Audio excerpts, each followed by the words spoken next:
Anxiety is expensive, and I don't mean money. It costs you sleep, it costs you relationships, it steals time you'll never get back, moments you could have been present for, memories that should have been peaceful.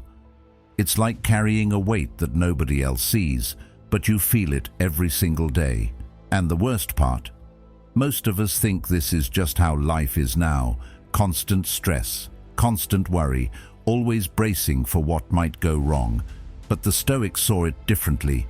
They believed that peace isn't found when the chaos stops.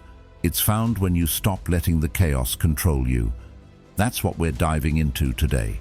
Not abstract philosophy, but real tools to deal with anxiety the way the Stoics would, calmly, clearly, and with purpose. Because once you realize that you're not powerless, that you actually have the ability to respond differently, everything begins to shift. The noise quiets, the fog lifts, and a kind of strength takes its place. If these reflections speak to something steady and honest inside you, something rooted in truth, growth, and the quiet strength of Stoicism, consider subscribing. It's a small gesture, but a meaningful one, a way to walk this path with intention. 1. Don't escape it, discard it. There's this illusion most of us carry around, that peace is just one solved problem away. We think, once I finish this project, or once they text me back, or once I figure this one thing out, then I'll be okay. We live as if peace is hiding just beyond the next checkbox. But here's the tough truth. It never is. That's the trick anxiety plays. It tells you that relief lives in the future, when really it's your relationship with the present that needs healing. Ancient Stoics like Marcus Aurelius knew this. He once wrote, "Today I escaped from anxiety," or "No, I discarded it because it was within me." Notice that shift. He didn't escape anything. He let go of something that was his to release. The philosopher Socrates believed that the unexamined life is not worth living, and anxiety often thrives in the unexamined places of our mind. It grows where we haven't brought awareness. You can't outrun anxiety because it's not chasing you from behind.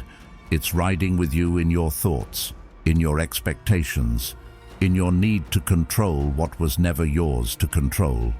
Carl Jung said, "Until you make the unconscious conscious, it will direct your life and you will call it fate." That's exactly what anxiety does. It takes over silently, and we call it normal. But you are not powerless. The fact that it lives in you also means you have the power to release it. That breath you just took, that was your first step toward freedom. 2. Stop needing things to go your way. There's something funny about how we move through life. We create these silent blueprints in our heads about how things should go. The flight should be on time, the meeting should go smoothly, the kids should behave. And when things veer off course, even just a little, our whole sense of stability wobbles. Why? Because we've tied our peace to a version of reality that never really existed outside our minds. But here's the kicker. Life has never promised to follow your plans. As the Stoics remind us, much of what happens in the world is not in our control. Epictetus said, "Some things are up to us, and some things are not." The sooner we learn to tell the difference, the lighter we feel. The ancient Greeks wrestled with this too. Plato once wrote that a good decision is based on knowledge, not on numbers. In modern terms, that means we shouldn't measure a moment by how perfectly it fits our expectations, but by how wisely we respond to it. Anxiety feeds off that need for control. It thrives in the tight grip of "this must go my way." But life is messy, unpredictable, beautifully flawed. And peace isn't found in fixing every crack. It's in learning to sit calmly in the middle of the mess. Carl Jung once noted, Even a happy life cannot be without a measure of darkness. So ask yourself, not, how can I make this perfect? But can I let this be imperfect and still be at peace? 3. Do hard things on purpose. Most of us spend so much time trying to avoid discomfort that we forget how capable we actually are. We tiptoe around the things we fear, failure, rejection, uncertainty, as if avoiding them will somehow make us stronger. But avoidance does the opposite. It builds the fear up in our minds, inflates it until it feels untouchable. The Stoics had a different strategy. They didn't wait for hard things to happen. They practiced them. Seneca used to sleep on the floor, wear rough clothes, and eat basic food even though he was wealthy. Why? Because he wanted to remind himself that he could survive discomfort. That fear shrinks when you face it directly. He asked himself, is this what I was so afraid of? And usually the answer was no. There's something powerful about choosing to do what scares you. Aristotle believed that courage isn't the absence of fear, it's the mastery of it. And you can't master something you're not willing to engage with. Fast for a day. Walk into silence without your phone. Speak up when you'd rather stay quiet. When you do this, you start to realize that the fear was mostly smoke and mirrors. As Carl Jung put it, what you resist persists. But when you look it in the eye, it changes shape. Anxiety thrives in the unknown. It loves vague what-ifs and half-seen shadows. But once you bring those shadows into the light, once you choose the difficult thing, you take your power back. Not because the fear vanishes, but because you're no longer running from it. 4. Walk it off. Some problems don't need solving, they just need space. You ever notice how you sit with a tangled thought for hours and get nowhere, but after a 10-minute walk, things suddenly feel lighter? It's not magic, it's motion. The Stoics believed the mind and body weren't separate. They were part of the same system.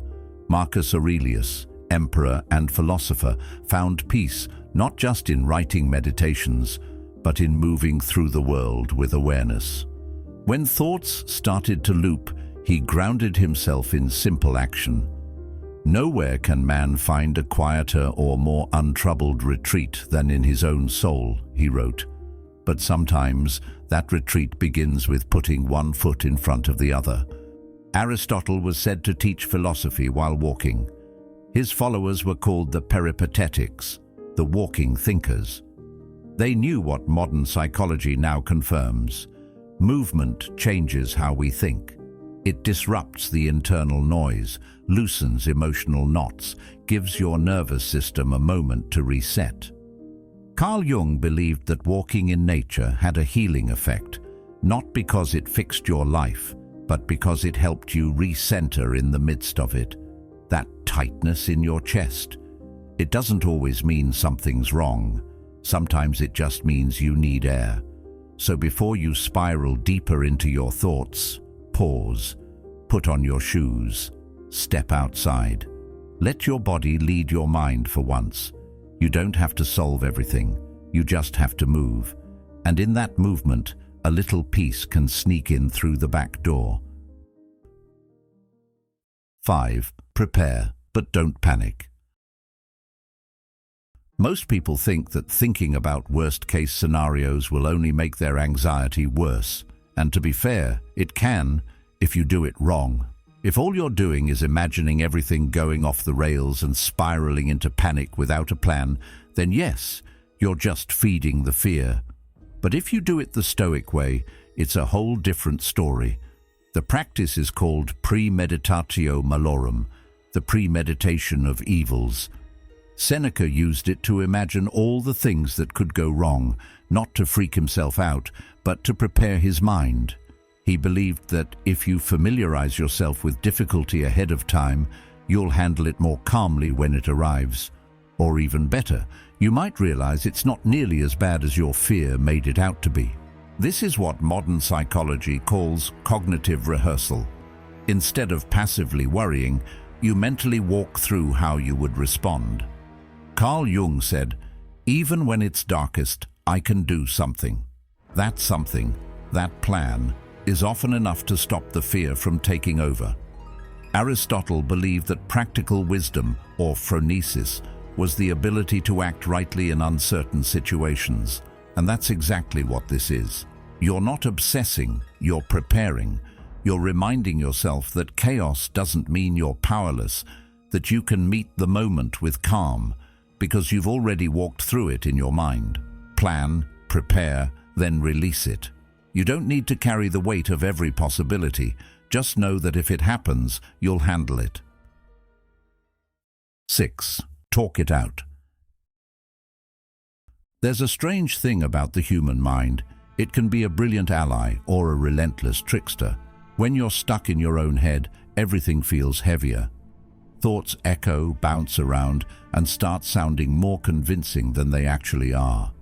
You replay a comment someone made, analyze the silence after a text, or predict an entire disaster off a single glance. And in that mental loop, things feel urgent, real, undeniable. But then you say it out loud, just once, and suddenly it loses some of its grip. You hear yourself and go, "Wait, is that actually true?" This is the power of externalizing thought. Marcus Aurelius wrote, "If you are troubled by anything external, the pain is not due to the thing itself, but to your estimate of it." Sometimes your estimate is just off. Talking reveals that. Plato believed that dialogue was essential to wisdom, not just because of the exchange of ideas, but because we clarify our own thinking through conversation. What feels enormous in silence can feel manageable when voiced. Carl Jung put it this way: loneliness does not come from having no people around you, but from being unable to communicate the things that seem important to you. Talking doesn't make you weak, it makes you human, and it makes you clearer. Whether it's a close friend, a therapist, or even journaling as if you're speaking to someone, it all counts. The key is stepping outside the echo chamber in your own head. That's where truth begins, and that's where anxiety starts to shrink. 7. Let it be what it is. It's wild how quickly a small inconvenience can snowball into a full-blown emotional storm. One minor thing goes wrong, maybe your coffee spills or your meeting runs late, and suddenly your whole day feels cursed. Not because of what happened, but because of how you layered meaning on top of it. Now you're not just frustrated, you're frustrated about being frustrated. You're judging yourself for overreacting, questioning your mindset, trying to fix a feeling that probably would have passed on its own if you'd just let it breathe. The Stoics had a word for this kind of inner chaos: pathos, uncontrolled emotion born from faulty judgment. Epictetus said, "It's not things that upset us, but our judgments about things." The delay didn't spiral you, you spiraled you. Socrates believed that clarity came from knowing what things are, and just as importantly, what they aren't. Most of the time, the problem isn't the situation, it's our resistance to it. Carl Jung once wrote, "What you resist not only persists, but will grow in size." Think about that. Every time you push back on discomfort, try to label or fix it instantly, you actually give it more weight. But there's power in not reacting, in just observing. When you let the moment be what it is, a moment, not a monster, you return to your center. Not everything needs your analysis. Not everything needs your energy. Let the feeling rise, notice it, and let it float by like a cloud. That's not avoidance, that's wisdom. 8. Love what happens. There's a quiet kind of strength in people who don't flinch when life gets messy. They get hit with setbacks, disappointments, heartbreaks, things they never asked for, and somehow they don't just survive it, they seem to grow from it. They're not cold or emotionless, they're grounded, rooted, like they've made peace with something most of us are still resisting. That's the heart of amor fati, the Stoic idea of learning to not only accept what happens, but to love it, not in some naive, toxic positivity kind of way, but in a deeper, almost spiritual sense. The understanding that what you face isn't punishment, it's preparation. Marcus Aurelius wrote, "The impediment to action advances action. What stands in the way becomes the way." In other words, the obstacle isn't the enemy, it's the path. This isn't about tolerating hardship with a fake smile. It's about looking at your circumstances, even the unwanted ones, and asking, what strength is being forged here? Carl Jung said, "The greatest and most important problems of life are fundamentally unsolvable. They can never be solved, but only outgrown." That's what embracing fate looks like, trusting that what's difficult today might be the very thing that evolves you. Plato taught that the soul grows through struggle, through friction, through tension. Maybe that's why some of the wisest people you'll ever meet have been through the fire. Not because they escaped it, but because they used it. Amor fati is a quiet decision, to stop running from what is and to rise with it instead. 9. Nature doesn't rush, and neither should you. There's a certain stillness you can only find in nature, the kind that doesn't need permission or explanation. When you step outside and let your eyes adjust to the rhythm of the natural world, something inside you slows down too. You start to notice the way the trees just stand there, doing their thing without urgency. The sky doesn't apologize for changing color. The stars don't panic about being late. And in that space, in that silence, you're reminded of something crucial. You were never built to live like a machine. You're not meant to be running non-stop, filling every second, measuring your worth by how productive you are. As the Stoics might put it, nature itself is a form of wisdom, one that doesn't shout but whispers. Marcus Aurelius often found comfort in the natural order of things. He reminded himself that everything has its cycle, its season, and that resisting this truth only creates unnecessary suffering. "Observe how the stars move in harmony," he wrote, "and let that rhythm guide your own inner life." Plato also believed that beauty, especially in nature, has a moral function. It brings the soul back to balance. That golden light at dusk, that quiet before sunrise, it's not just pretty, it's healing. Carl Jung once said, "The world will ask you who you are, and if you don't know, the world will tell you." But nature doesn't ask. It just is. And in learning from it, we return to ourselves, not as performers or checklists, but as living, breathing beings with a right to pause. 10. Control what you can, let go of the rest. We spend a surprising amount of energy trying to control things we never had a grip on to begin with. We replay conversations, worry about how someone perceived us, or try to predict outcomes we have no say in. It's exhausting. And worse, it's pointless. The Stoics understood this long before modern psychology gave it a name.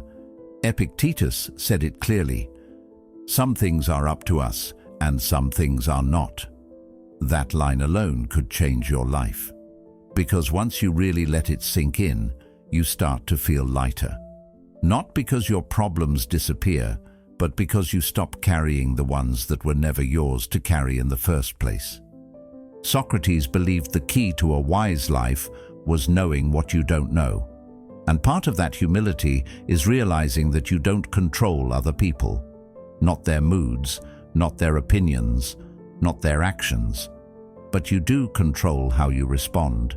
You control whether you show up with integrity, whether you choose patience over panic, whether you put your energy into what moves the needle or what drains you dry.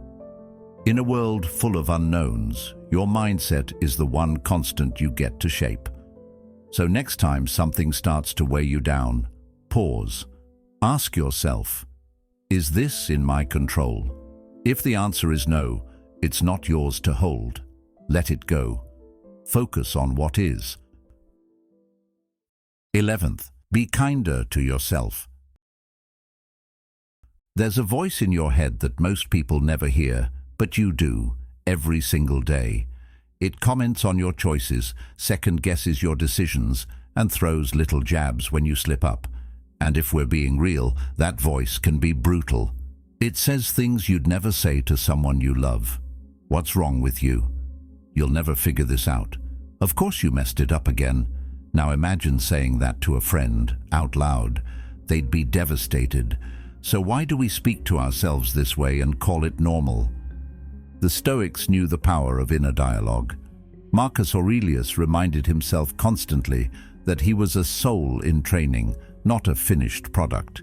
He wrote, "Don't be ashamed of needing help. You have a duty to fulfill just like a soldier on the wall of battle. That's not weakness, that's being human." Socrates often said that the key to a good life was knowing yourself. But knowing yourself doesn't mean tearing yourself down every time you fall short. It means understanding your flaws and still choosing compassion. Carl Jung once wrote, "The most terrifying thing is to accept oneself completely," and that's what most of us avoid. We think harshness leads to growth, when in reality, it usually leads to shame and paralysis. Real growth starts with kindness, the kind that holds you accountable without cruelty. So next time that voice pipes up, pause. Talk to yourself like someone worth protecting, because you are, and no one needs your kindness more than the person you spend every moment with. You. 12th, don't suffer. Twice. The mind is brilliant, but left unchecked, it can also be a cruel storyteller. It drifts into the future and starts writing tragedies that haven't happened yet. You rehearse a conversation that might go wrong. You imagine a plan falling apart. You feel the emotions of something that hasn't even occurred, fear, shame, regret, before there's any actual reason to feel them. That's the cost of anticipatory suffering. And the Stoics had a name for this kind of self-inflicted torment. Seneca warned, "We suffer more in imagination than in reality. You end up paying interest on a debt you may never owe." Socrates believed that wisdom began with understanding what we do not know, and the future, by its very nature, is unknowable. Yet so often we live as if worst-case scenarios are a guarantee. We confuse preparation with prediction, but there's a clear line between being ready and being consumed. Carl Jung said, "Neurosis is always a substitute for legitimate suffering." When we spin in anxiety, we're often avoiding the actual moment, the real challenge, by obsessing over imagined ones. Aristotle taught that the wise person acts with reason and moderation, not fear. So yes, make the plan, think it through, be responsible. But then, let it go. Don't carry pain that isn't yours yet. Don't lose sleep over events that may never happen. Reality is enough to deal with. And if something does go wrong, trust this. You'll meet it with the strength you've built, not before, not after, but when it matters most. 13. Don't believe every story you tell yourself. It's wild how quickly our minds jump from a single moment to a sweeping conclusion. One awkward pause, one mistake, one piece of feedback, and boom, your brain's off to the races. You're the villain. You're the failure. You're the one they're all secretly talking about.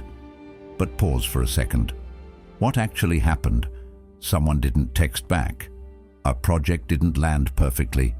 Those are events. Neutral. It's your interpretation that makes them heavy. The Stoics were crystal clear about this. It's not the thing itself that troubles us. It's our judgment of it. Epictetus said, "Men are disturbed not by things, but by the views which they take of them." We are meaning-making machines. Plato believed that the soul seeks clarity, but often gets trapped in illusion, mistaking shadows for truth. And that's what anxiety does. It convinces you that your fears are facts. But they're just stories, narratives your mind has written without your permission. The good news? You can rewrite them. You can slow the script down, question it, and shift it. Carl Jung once said, "I am not what has happened to me. I am what I choose to become." That includes what you choose to believe. So next time your brain kicks into drama mode, try saying this: "It didn't go how I hoped. But that doesn't mean it's a disaster. I'm still learning. I'm still here." That simple shift from judgment to understanding might be the thing that pulls you back to reality. Not the harsh version you imagined, but the one grounded in growth, not fear. 14th, stop using your imagination against yourself. The human mind is incredibly powerful, capable of building cathedrals, solving mysteries, writing poetry, and dreaming up futures that have never existed.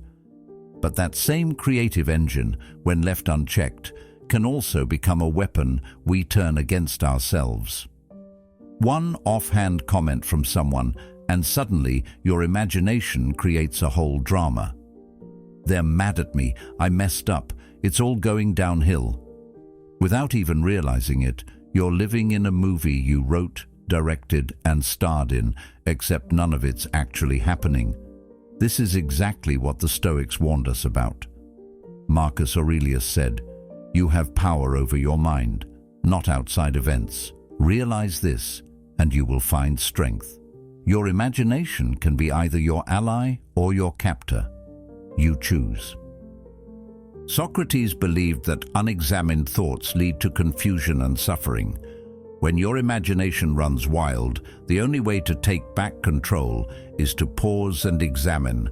Is this real, or is this just fear dressed up as foresight? Carl Jung added another layer to this when he wrote, "Your vision will become clear only when you can look into your own heart." In other words, what we fear often reveals what we care about most. But that doesn't mean the fear is true. So try using that same creative energy for something better. Picture things going right. Imagine strength instead of failure, connection instead of rejection. Start telling yourself stories that serve your growth instead of stories that feed your fear. You're already a powerful storyteller. Now it's time to write something worth living. 15. Keep a reminder close. It's easy to feel overwhelmed when life hits you with too much at once. Deadlines, expectations, conversations you haven't had yet. Suddenly, your mind starts racing, your chest tightens, and you feel like everything needs your attention right now. But that's rarely true. Most of the time, what you really need is a pause, a check-in, a way to cut through the noise and come back to center. That's where the Stoics were masters. Their answer to chaos wasn't to control everything, it was to control themselves. Epictetus boiled it down to a single powerful question: is this within my control? It sounds simple, but try it the next time your anxiety kicks in. You'll notice something. Just asking the question gives you space. If the answer is yes, if there's something you can do, then do it. Take action. Even a small step forward makes the fear smaller. But if the answer is no, if the outcome is truly out of your hands, that's when you breathe. That's when you release it. Not because you don't care, but because you choose not to carry what isn't yours. Aristotle once said that clarity of purpose brings order to the soul, and that's what this question does. It cuts the clutter. Carl Jung wrote, "I am not what has happened to me. I am what I choose to become." That choice starts with awareness, so make it your mantra. Stick it on your wall. Ask it daily. Is this in my control? That question is your compass. Let it guide you. 16. Don't let it change who you are. It's one of the hardest truths to accept. You don't get to control what life throws at you. People will lie. Plans will fall apart. Some days will knock the wind out of you for no clear reason. And yet, there's a kind of power hiding in that chaos. A choice that no one can take from you. The Stoics believed that true damage isn't caused by events themselves, but by how we let them shape us. As Marcus Aurelius said, "You have power over your mind, not outside events. Realize this, and you will find strength." That means no matter what happens, your character is still yours to protect. Aristotle taught that virtue lies in action, not reaction. Courage, kindness, patience, these aren't automatic. They're choices made under pressure. You can lose the job, be betrayed, miss the opportunity, and still decide not to become bitter or hard. You can feel anxiety rising and still choose not to let it rob you of joy. That doesn't mean ignoring what hurts. It means refusing to let pain rewire your values. Carl Jung said, "I am not what happened to me, I am what I choose to become." It's easy to let life make you cold. It's easy to let fear or resentment become your default mode. But it's a far greater act of strength to stay grounded in who you are, even when life tries to shake you loose. That's where real freedom lives, not in avoiding suffering, but in refusing to let it define you. 17. Forget what they think. We spend so much of our lives performing, quietly adjusting who we are just enough to avoid judgment, saying what sounds acceptable, holding back what feels real. All because we've given strangers, some we barely know, this incredible power, the ability to define our worth. But here's something the Stoics understood deeply. No one's opinion of you can change who you actually are. Their praise doesn't add to your value. Their criticism doesn't subtract from it. Marcus Aurelius once said, "It never ceases to amaze me. We all love ourselves more than other people, but care more about their opinion than our own." Let that sit for a second. Socrates taught that the good life is built from the inside out, not by chasing the approval of the crowd, but by aligning your actions with your values. Did you act with integrity? Did you do what you knew to be right, even if no one clapped for it? That's what matters. Not applause, not validation, just the quiet, solid truth of having been honest with yourself. Carl Jung said, "The privilege of a lifetime is to become who you truly are." But you can't do that if you're constantly shape-shifting to meet everyone else's expectations. The goal isn't to impress. The goal is to be real. And here's the twist. Once you start living that way, you realize something powerful. The only person who needs to be proud of you is you. Everything else is just noise. No matter what life throws your way, remember this. Peace isn't found in control or perfection or other people's approval. It's found in how you choose to respond. That choice is yours, always. If today's reflection stirred something in you, there's another video waiting on the screen that might take you even deeper. Give it a watch. And truly, thank you for being here and for being part of Stoic Journal. This space only exists because thoughtful people like you keep coming back. Until next time, stay grounded, stay steady, and keep walking the path.